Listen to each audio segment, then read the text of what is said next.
Welcome to the third and final video in my mini course on NFL DFS. I hope you've been enjoying the free content. This final episode is the most important. It is about ownership and lineup construction. And I want to start by saying that you should begin every slate by deciding on who is the chalk. If you don't know, you probably need to get ownership projections from somewhere, or you can figure it out yourself, but that takes quite a while. In the War Room, we will have ownership projections on every single player that we write up, and we'll write up most of the highly owned players, at least in terms of their cash rating. We might give them a low GBP rating, but they will be in the header. So that's something to consider if you need that. That's in the War Room. If you don't have the War Rooms, then you'll need to get that somewhere.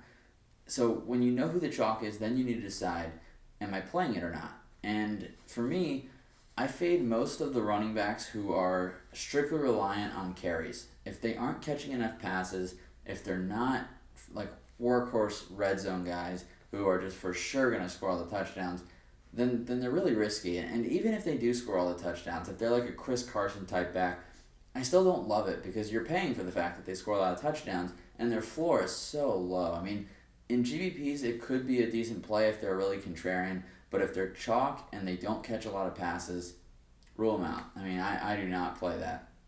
The other situation I don't play, already talked about in the last video, so I won't go much into it here, but when there's a player out in an offense, everyone rushes to play all the other guys in that offense. That's the other situation that I avoid, unless I'm absolutely sure how that's going to go.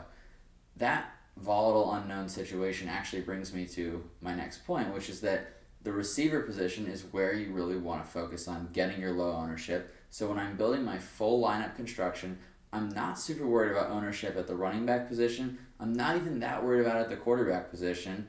I do consider it for defense, definitely, and some for tight end.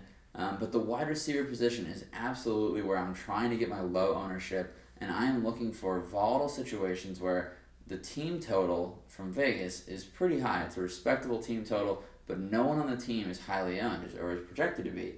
And that situation is usually when the matchup is unclear. It's very hard to tell. Maybe it's just a very neutral matchup across the board. The running backs, the wide receivers, they all look like they're in a pretty good spot. At that point, it's like, how do you pick? Well, because no one wants to pick from those situations, you can get pretty low ownership on the cheaper guys on the team. Get the cheapest wide receiver that plays every snap or most of the snaps, and that guy has a good opportunity. I mean, maybe he'll be the guy the defense doesn't focus on. Maybe they put their attention on the other guys, and if your guy goes off, he's going to win you GVPs. If he doesn't, he'll probably still have a decent game, and he's so cheap that it doesn't hurt you. You don't want to pay up for an expensive receiver in a situation where you don't even know, what's going to happen. And if you don't know the matchups, then you can't pay for the spot. The other type of chalk that I want to talk about is called secondary chalk. At least that's what I call it. You really don't hear about it much, but to me, it's the players that end up highly owned because there's somebody else, there's some other combination of players that force people to pick those guys. So let's say there's a $4,000 running back. He's a pretty good play. In a normal week, he'd be 5 to 10% owned. And you're considering him, you agree that he's a solid play. But the chalk stack of the week that everyone's going with is Mahomes, Kelsey, and Hill. Well, now they have 2 running back spots open, and they desperately need value. That $4,000 running back that on a normal week is 5 to 10% owned, he's going to be the secondary chalk. He'll end up over 20% owned because all the people with that specific build are going to end up using him. I really try to avoid secondary chalk because now this guy is highly owned, not because he's such a great pick, just because he fits a lineup construction that's going to be popular. So that's a situation that I really try to avoid. And in those situations weeks where people are paying way up and way down, that's where you can go for the mid-range guys and get low ownership on mid-range guys, where in a normal week they might be higher owned.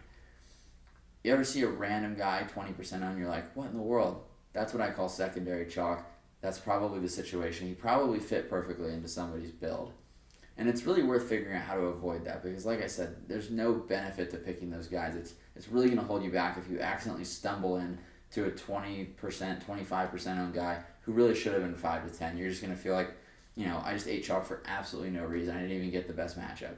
So another way to get low ownership on really good players is to overpay for them. Knowingly overpay.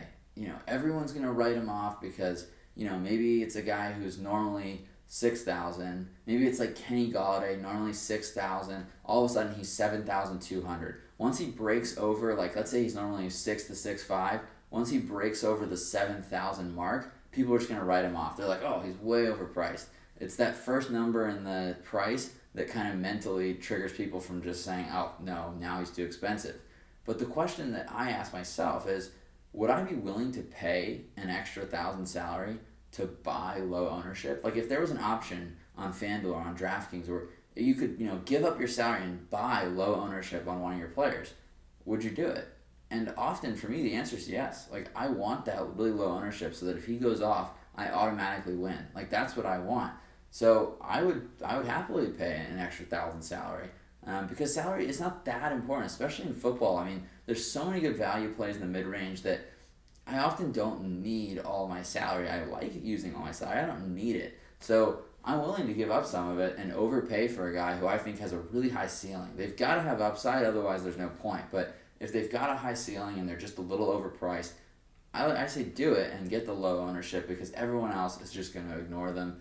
In a cash game, you don't want to do any of this stuff. You really don't even worry about ownership. You're just going for the optimal plays. Sometimes you might even go for like the second optimal play if he's going to be in everyone's lineups. If you trust the rest of your lineup, then you don't want to get beat by that one guy. There are weeks in football, seriously, where a value running back who isn't a great play will be 80% owned just because everyone needed him.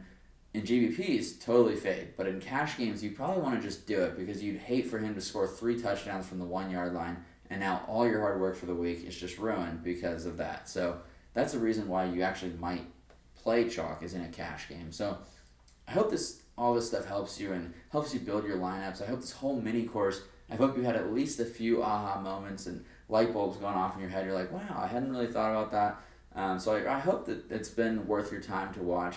And if you research on your own, more power to you. I mean, if you can make your own lineups without anyone's help, that's awesome, and I encourage you to do so.